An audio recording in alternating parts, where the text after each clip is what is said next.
I'll do a quick demo on Amathuba, and then Mary Ann will take over to continue with the rest of the tools. And if you have any questions, you can unmute. We're a small group, so we can tend to your questions in the moment, or if you want to, you can put it into the chat, and whoever is not presenting will tend to anything happening in the chat. Okay. So we'll go over a bit of context about planning communication, and then I'll go through alerts, announcements, email, and calendar that are available, the tools available on Amathuba, and Mary Ann will talk about intelligent agents and release conditions. Okay. So before going into the tools available for communicating with students on Amathuba, we thought it would be good to focus a bit on the communication itself, and the best way to do that will make things easier both for yourself and for students. And we can first of all look at the benefits of communication. So in which cases do students benefit from communication, and how you can provide the communication in a way that will benefit students. So if we look at, we can look at three elements to course communication that you can consider so that students will get the most possible benefit from it. And first of all, to have consistent communication. And this helps students to know what they can expect on a weekly basis. For example, a weekly overview on a Monday morning, and they can know it will come, and it will help them to plan their week. And this consistency can also help to reduce anxiety that may be caused by uncertainty. And it could help to plot out this plan that is aligned with your course outline. So if you know you start if you have a weekly structure, you can have a new course announcement going out on the Monday, or if you have a topic-based course that runs over 2 or 3 weeks, you can have an announcement scheduled to go out at the beginning of when the topic starts. The other element to course communication that will benefit students is for it to be informative and timely, and that entails including all of the available information that you might have, even when that includes things that you might be unsure about. And that kind of transparency, I think, is appreciated by students. So rather tell them if you are not sure about something, or if things are still being decided for whatever reason, but that kind of information will help them rather than keeping them from knowing anything at all. And lastly, you can make your announcements interesting and creative, and you can use your announcements to show your students a little bit of who you are and your interests, and something personal that might have that could help them relate to you. And this can go a long way in building a relationship with your students. So there are some nice ways in Amathuba announcements or email that you can include something like this, and I will point it out when we talk about announcements. This is just a brief example of what a communication plan could look like. You could have a list of scheduled announcements. For example, before the course goes out, you can send out a welcome announcement to welcome students to the course and to give them some course information. And you can have weekly announcements that go out on a Monday at 8, which it could include the overview of the week, the work that they can expect for that week, the lecture information, and then any assessment details that they might need to be aware of for that week. And then you can also schedule reminders to go out a week before assessment due dates. Or you can also schedule information about the final exam to go out at a certain point. And then, of course, there will always be unscheduled announcements that will alert students to any changes that might occur to the course schedule or the course details. Okay, now I'm going to go into the tools available on Amathuba. Firstly, the alerts, so the subscription alert speech bubbles, and then there's the bell, the update alerts, and these are available on the menu bar of Amathuba, and they indicate if you subscribe to something for the first one, if you subscribe to a discussion, for example, or a topic or thread, when something new happens there, you will be alerted in the subscription alerts list. And then in the update alerts, which is the little bell, it alerts you about any new activity related to announcements or due dates or grades, for example. And the lists that appear here are clickable. So if you see something coming up about, or a student, for example, they see there's an alert about grades being released, for example, they can click on that and it will take them to the grades tool where they can see what that alert was about. Okay, I'm going to move on to announcements.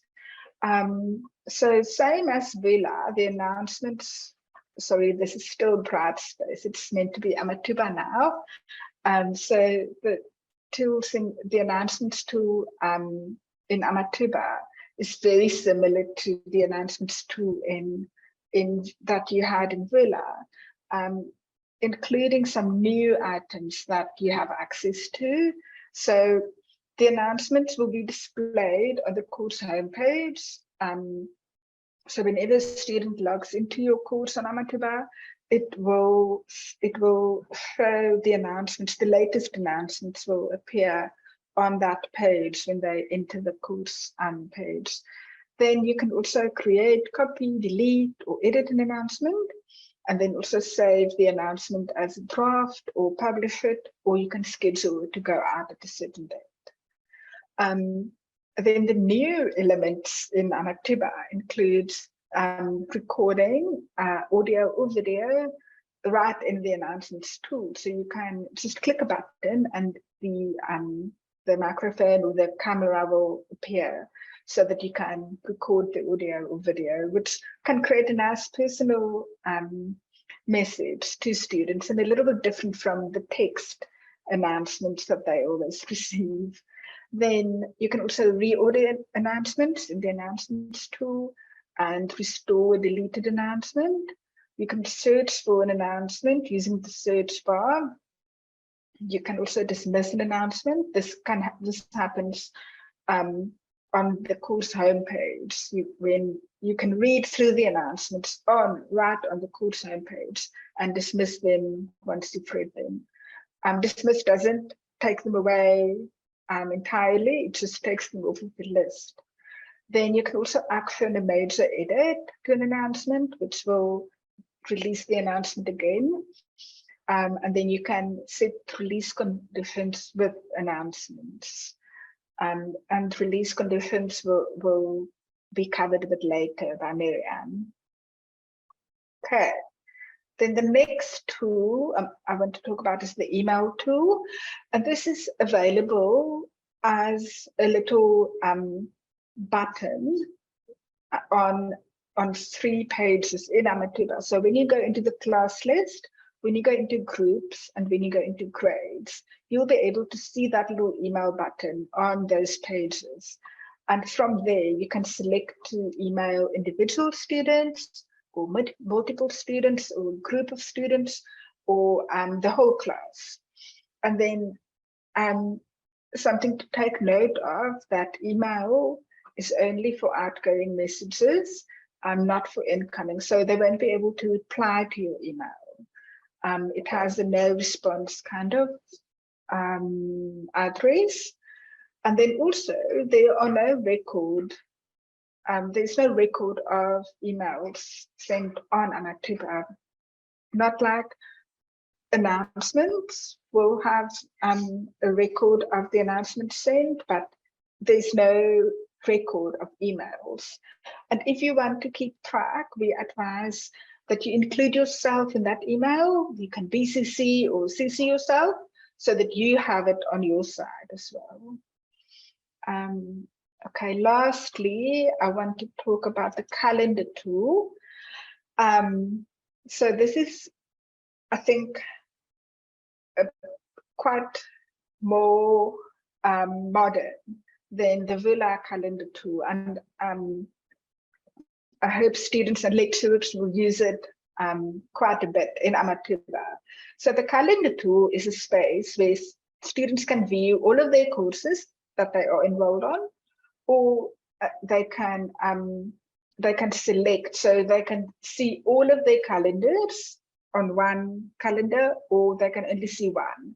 So they can toggle between the views to see different courses. And then there are different ways that you can add events to the calendar. So you can either, from the item on Amathuba, for example, discussions or quizzes or assignments, or the unit in content, from there you can, it can be added to calendar. For assignments, it will be in the calendar by default. As soon as you add a due date, it will be in the calendar. And if you add a date to the unit in your content tool on Amathuba, it will also be added to the calendar by default. If you want discussions or quizzes to be visible on the calendar, there's a little button that you need to select for it to be included. Okay, you can also create events from within the calendar, and there's a create event button. And then students can use a task pane, which is in the bottom right corner of the calendar page, where they can keep a little running list of items to do or to remember, or notes they want to make, and that will only be visible to them. And they can check it off as they work through it. And then lastly, the students are able to merge their Amathuba and Outlook calendar, so they can see everything on one calendar. And this will be, how to do this will be shared with them during orientation. So for new first year students, they will know how to do this by going through the orientation at the beginning of 2023. Okay, any questions at this point before I move on to Amathuba? If there's nothing, I'll go straight into briefly showing you how to create a new announcement. So announcements will be available in course info on the nav bar, and then you can click on announcements. Hold on, sorry, I want to go back to the course homepage quickly. So here on the right-hand side, you can see the list of announcements. And this little cross button allows to dismiss it. Then you can see the next one, and you can also dismiss it and see the next one. So you can scroll down and see all of the announcements posted in that particular course. To go into the announcements tool, click on course info and then announcements. And it's very straightforward. You can click on new announcement to create something new. Let's call this overview of week 3, for example. And this rich text editor allows you to really make something nice for the announcement. You can have different fonts, colors. You can add pictures. You can embed and add links into the announcement. Here you can indicate the start date. If you want to schedule the announcement, indicate the start date. You can also have an end date if that's something useful for in your case. And then you can see here, you can add a file and then also record audio or record video if you want to add these things to the announcement. And then this is also where you add release conditions if you want to link this announcement to something that needs to happen. And then you can either publish or save as draft or cancel and start new. I'm going to cancel from here and then briefly show you the email tool. So the email tool is available from class list, from groups or grades. If I go into class list from course info and scroll down to the table, this table will list all of the students. I can select to email specific students and then click the email button. This opens a new window where you can compile the email. Students are BCC'd, so they don't know who received the email, but remember to add yourself so that you can also have a record of the email sent. The subject is the course name by default, but it's wise to change it to the appropriate subject for the email. And then you can also add an attachment or record audio or video to go along with the email. Okay, and lastly, I'm going to show a quick look at calendar. And calendar is also available from course info. And then you can click on calendar. And so you can toggle the view of the calendar to a view that could work for you. And this is for students as well. So gender, or the day, the week, month. In a list form, I'm not sure why I don't have any, maybe I haven't added any events, so there won't be a list, but it will have a list of the events along with links on how to get there. I'm going to stay with the month view, and I also want to show how there are different courses available to view on the calendar. So at the moment, I'm only I'm viewing the calendars of these courses in the list, but I can change the view to only see this one, for example. And here's the task pane that students can use. Yeah, that's it. That's all for calendar. Any other questions that I can answer about these tools? They are very straightforward, and I would encourage you to play around with them to see what settings would work or how you would like to use it. If there's no, if there are no questions, then I can hand over to Mary-Ann. Thanks, Lauren. Do you want me to keep sharing, or you can keep sharing until I go do the demo, then I will take over. Okay. Thank you.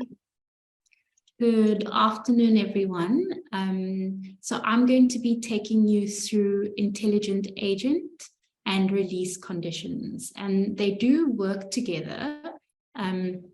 Intelligent Agent is a tool that allows you to monitor activity on a course site, or to monitor the activity on a course site and then reach out to students. So you can communicate with students via Intelligent Agent, or you can just use Intelligent Agent to see something. So you might want to use it, for example, to see how many students have completed module 1 by the time module 2 starts. Or you might want to see how many students have not logged into your course or into Amathuba by the end of the first week of lectures, for example, and that might be from a monitoring perspective. In that way, you're not going to communicate with them, you just want to see what is happening. But you can use the filtering mechanism of logins and release conditions to reach out to students in the same way. So you can, for example, email all students who received less than 60% for a test, or on the other hand, if you want to congratulate students who got more than 80% on a test, you can do that too. So just bear that in mind, that it's both for monitoring, but also for reaching out to students, for communicating with students. Agents can be automatic or automated. Sorry, Lauren. Agents can be automated or they can run manually. So I'll show you in the settings just now how to do that. And also you can track activity related to login activity. That's logins to the platform, so Amathuba, and logins to your specific course site, as well as release conditions. And we'll look more closely at release conditions in a second. You can. Thanks, Lauren. So this is just some good practice when it comes to creating intelligent agents. In the agent name, it's good to, especially if you are working on a teaching team, if there are other people teaching with you, it's good to have a standard naming convention and make it quite descriptive. And then also put inside the description notes about what the agent is doing. So in that case, determine which students have not logged into Brightspace for longer than 7 days.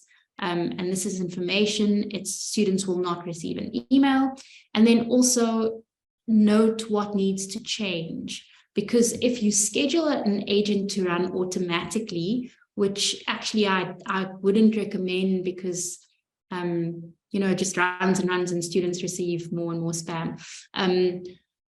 If you enable it to run automatically and you hand over to the next person to teach, when you sign off and you said, regards your name, that email will run with the same details. So you might want to put a note for the teaching team members, the other teaching team members, to change that when they run the agent. So that's just something to note. And then a very important point to avoid overuse. It is, I really would not recommend running an agent too regularly. You'll see there's hourly, daily, weekly, monthly, or annually. I think you'd need to think very carefully about a specific use case for running an agent too often. But you can go next, please, Lauren. Okay, so intelligent agent is sort of based on both login activity and release conditions. Release conditions work on their own and they also work with intelligent agent, but it's basically analogous to prerequisites on Vula. So if this, then that. So if a particular condition is met, then release something, an activity, a content item, etc. And so you can, we'll see in the next slide, but release conditions are compatible with a number of Amathuba tools, including but not limited to intelligent agents. I think most of the more common tools do work with release conditions. And we'll see that in the next slide. Okay, so these are the tools that release conditions are compatible with. You'll see the assignment, checklist, content, discussions, grade, quizzes, surveys, intelligent agent, and announcements. So it's quite a number of tools. And within those tools, you can also go to quite a granular level. So for example, with assignments, you can look at you can create a release condition based on assignment submission. So whether a student has submitted an assignment or not, whether they've received feedback or not, and if they have obtained a particular grade, so more than 50% or less than 50%.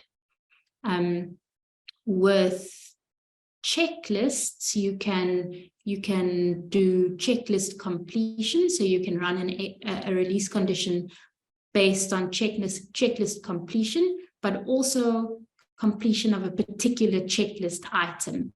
And we'll have a look at that when I do the demo. But you can go to quite a granular level with each of these tools. It's not, it's quite powerful, I would say. Thank you, Laura. And I think the next thing is the demo. So let me share my screen.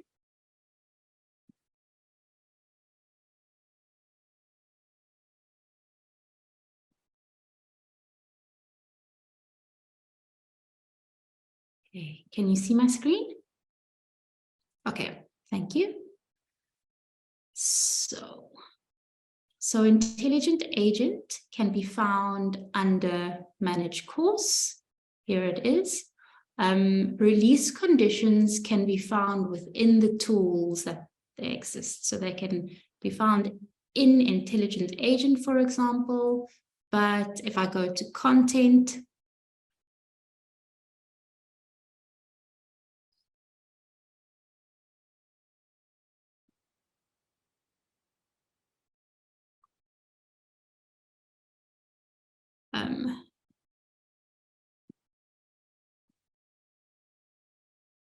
I can also create a release condition from within content. There are none available here, or there are some available here. So for example, I can release content based on having submitted assignment 1. But if the one that I want does not exist, I can also create it from within the tool. So the same goes for all the tools that release conditions are compatible with, assignments, checklists, etc. So let me go to Intelligent Agent. We'll have a look at particular particular release conditions from within Intelligent Agent. But I just wanted to show you that it can be accessed via other tools too. A very important point to note is where Intelligent Agents, or where the emails for Intelligent Agents come from. So if you are sending out Intelligent Agents, the default is that it comes from a system no reply, and you don't really want to leave it there. You can put in where you can't change where it comes from, so where the actual email comes from, but you can change the names. So you can put your name here, and you can put a reply address here. By default, it's a no reply. So if you want students to be able to reply to the agent, then you can edit that here. Sorry.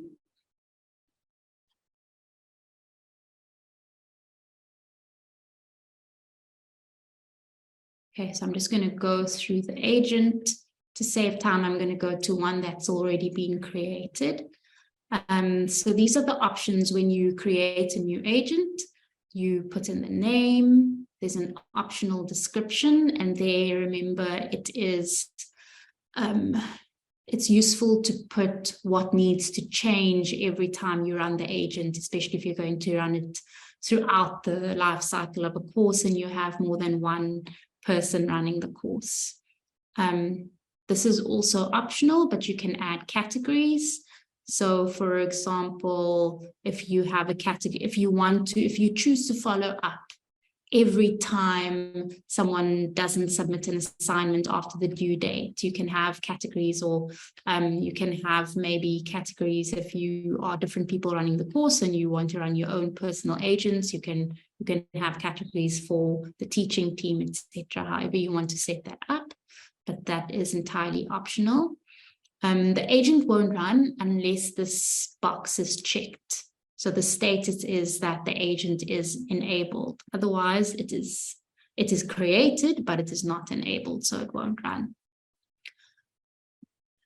In terms of scheduling, you can choose to run it once off or on a regular schedule. And if you choose to run it daily, you can select the time and the dates.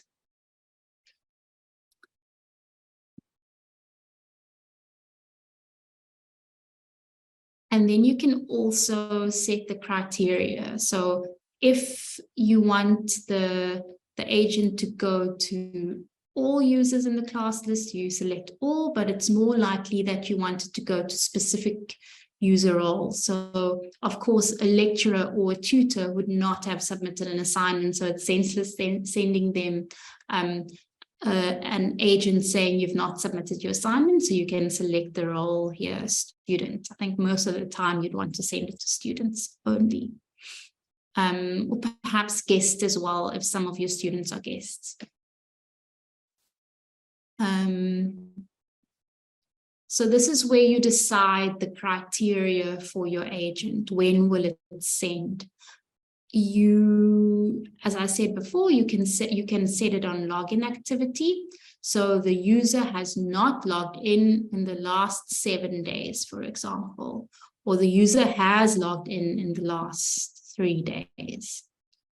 Course activity, so that login activity, the first one is for the platform.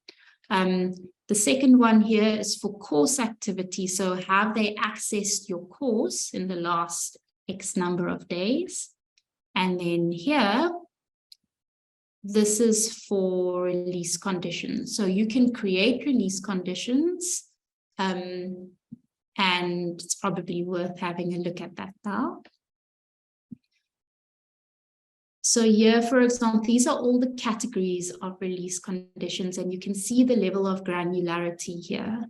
Checklists, you can set it to a completed checklist. So someone just completed the checklist, or they completed a particular checklist item, and you will select the checklist, the exact checklist, and which item they've completed. Or you can set it to just general checklist completion. So have they done the checklist?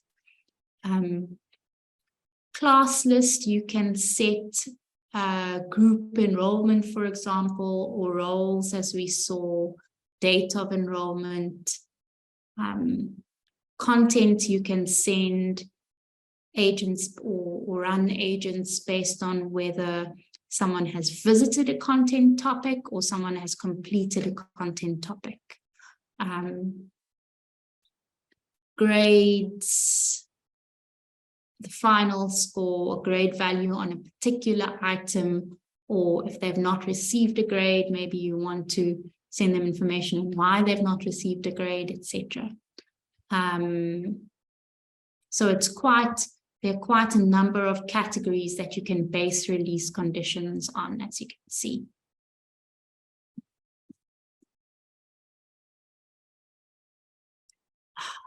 And then you can also check whether all of these, so it's basically an and or or filter. So you can check whether all conditions must be met or whether any of the conditions must be met. So you might want to send students an email if they have not logged into Amathuba at all, and they have not logged into the course, and their grade is, okay, they wouldn't have a grade then, but I'm sure you get the picture. Or you can send an agent based on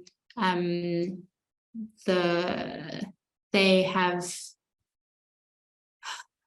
have not accessed the course in the last 7 days, and their grade is lower than 50%, or they've not accessed the course in the last 7 days, or their grade is less than 50%. So you can use this setting here. All conditions must be met, or any conditions must be met to control that.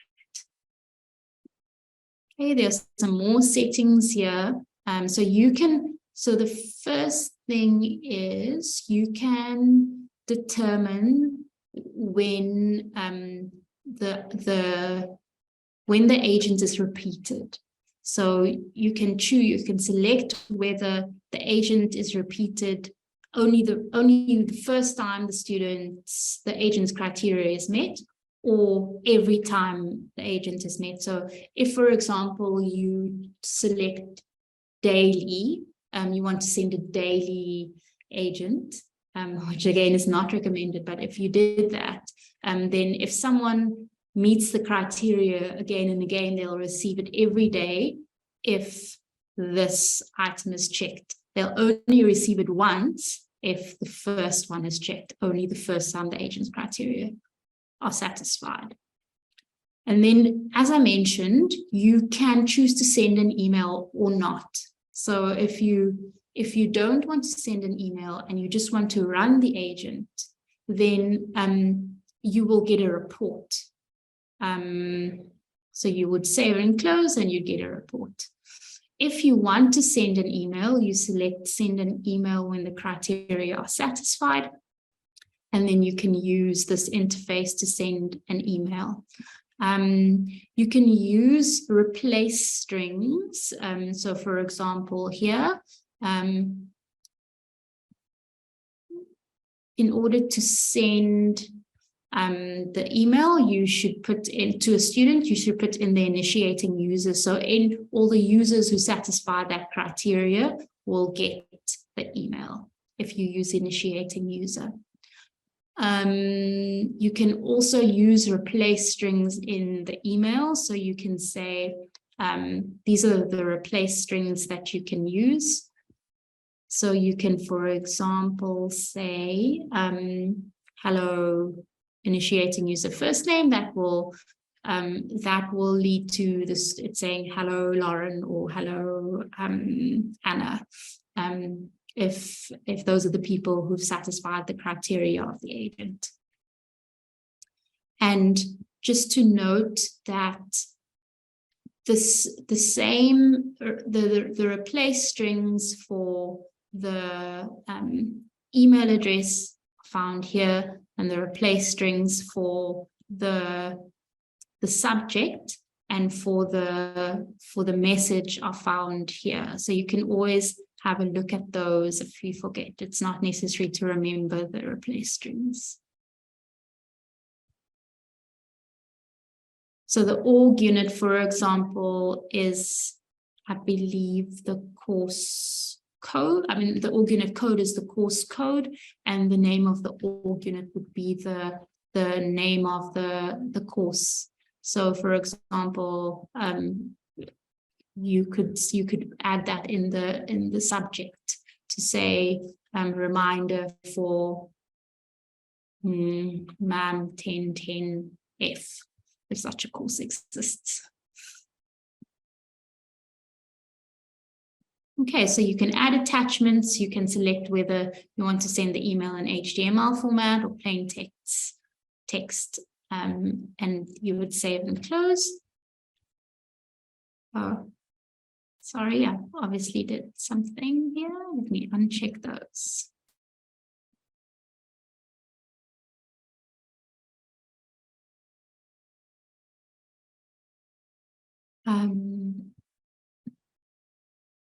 Yeah, and that is intelligent agent.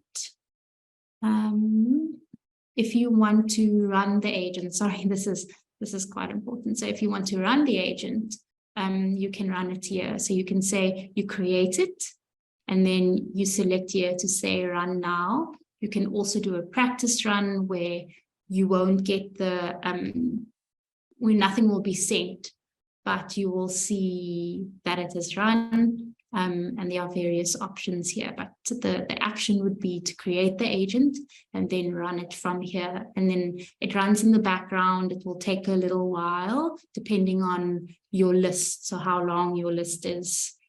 And then I think it sends you an email once the agent has been successfully run. Are there any questions? I'm not seeing the chat.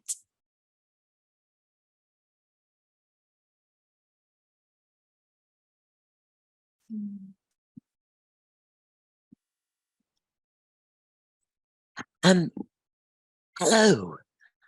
Hi, Liz. Hi. I've been very lucky to have Diane working on one of my first year sites. She's created, I see, 3 agents, 2 of which have crosses next to them, which say course access is not enabled. Do you know what that would mean? Crosses, course access is not enabled. I think, let me go in, which courses that, Liz? Let me check on that and I'll get back to you.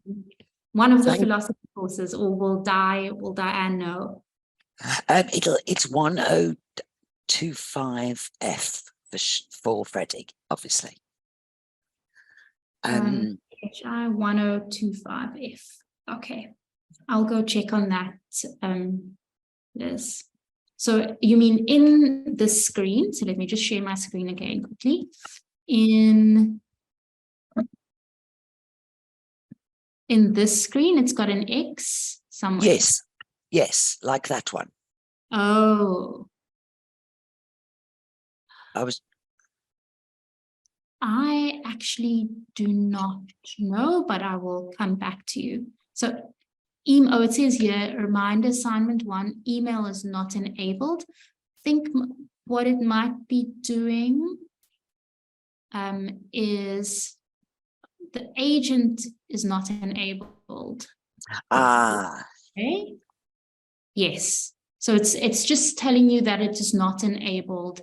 If you are wanting to send out an email and expecting that agent to run, it's got to be active. It should be active. Otherwise, if you run it once, and it's just for information purposes, so it's just like you wanted to know how many people didn't log in at the end of the first week, and you weren't actually going to do anything about it or send information out about it, then that's actually okay if you've seen the results already. Right. And I'm using these agents as well for honor pledges. Okay. And if I click on my honor pledge, so I'd have to click agent is enabled. Okay. Scheduling we don't want to do. And there's a release condition. Has not completed checklist item SA honor pledge, which is perfect. Yes, because that's what I want them to tick an honor pledge to. That sounds right. Because I don't want to. I think it's probably better that it's on the checklist item, because I don't want it to get to the point of the assignment and say you can't actually submit until you've clicked the honor pledge. Exactly. It's good to be able to proactively remind them that they need to do the honor pledge rather than withhold the assignment because they haven't done it. For sure. Fantastic. Thanks so much. No problem. Are there any other questions?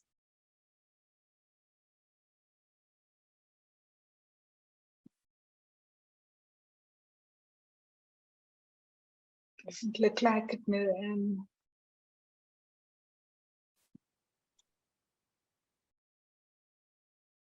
If there are no other questions, we have come to the end of the webinar. It's 10:02, so it's just on time. If anything comes up that you have a question about regarding the tools we spoke about today, please reach out and we can support you, but play around with what we discussed today and what we showed you. That's the best way to learn and prepare for next year.